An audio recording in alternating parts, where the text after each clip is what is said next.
जिल्हा परिषद आणि पंचायत समिती निवडणुकीत बोटा गटात मतदारांनी परिवर्तन करत काँग्रेसच्या अजय फटांगरे यांना संधी दिली आहे.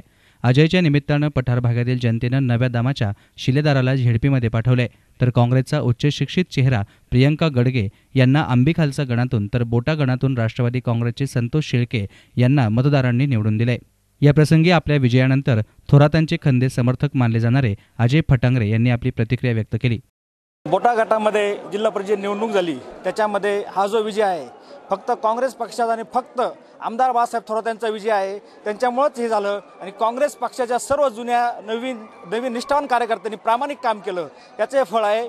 भविष्यामध्ये जनतेने मला जे निवडून दिले त्यांची काहीतरी आशा आहे. साहेबांच्या माध्यमातून पठार भागातील रस्ते, पाणी आणि वीज हे मूलभूत प्रश्न आहे, हे पहिले आम्हाला मार्गी लावायचे आहेत. लोकांच्या माझ्याकडून भरपूर अपेक्षा आहे. मी लोकांना पहिलं हे दाखवलं की शासनाच्या योजना पठार भागामध्ये अजूनही पठार भाग शासनाच्या योजनापासून वंचित आहे.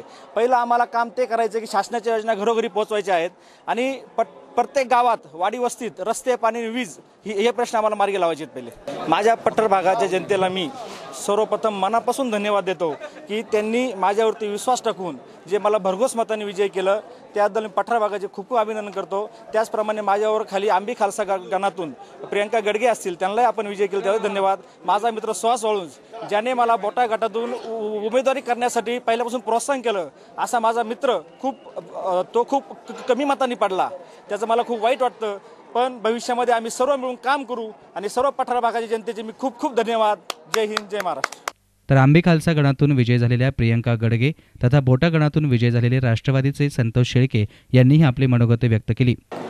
मी प्रियंका स्वप्नील गडगे पठार भागातून आज आंबी खालसा गणातून विजयी झाले. 500 मतांनी आज मला लीड मिळालं. मी सगळ्या मतदारांचं खूप त्यांचे ऋण व्यक्त करते. आता फक्त माझं एकच ध्येय आहे, माझ्या पठार भागाच्या विकासासाठी मला लढायचं आहे, माझ्या माय भगिनींसाठी मला लढायचं आहे. हा विजय माझा नाही तर हा माझ्या पूर्ण पठार भागाचा आहे, माझ्या नामदार साहेबांचा विजय आहे. सो जय हिंद, जय महाराष्ट्र. या बोटा गणातून मला या ठिकाणी आदरणीय वैभवराव पिचड साहेबांनी बोटा गणातून उमेदवारी दिली आणि या ठिकाणी मी ही उमेदवारी करत असताना या ठिकाणी विजयश्री खेचून आणलेली आहे. तरी या ठिकाणी पिचड साहेबांच्या विकास कामांच्या माध्यमातून या ठिकाणी ही विजयश्री या ठिकाणी मला मिळालेली आहे.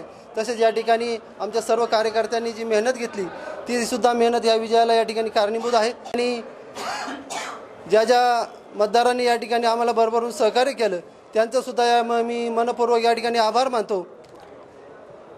तसेच या ठिकाणी मतदारांना जी आम्ही आश्वासनं दिली ती आश्वासनं पूर्ण करण्याची या ठिकाणी आम्ही 5 वर्षामध्ये पूर्ण या ठिकाणी त्यांची कामं या ठिकाणी मार्गी लावण्याचा प्रयत्न करू आणि ही कामं या ठिकाणी आदरणीय वैभवराव पिचड साहेब, आदरणीय मधुकरराव पिचड साहेब यांच्या माध्यमातून ही कामं पूर्ण करण्याची या ठिकाणी ग्वाही मी देतो.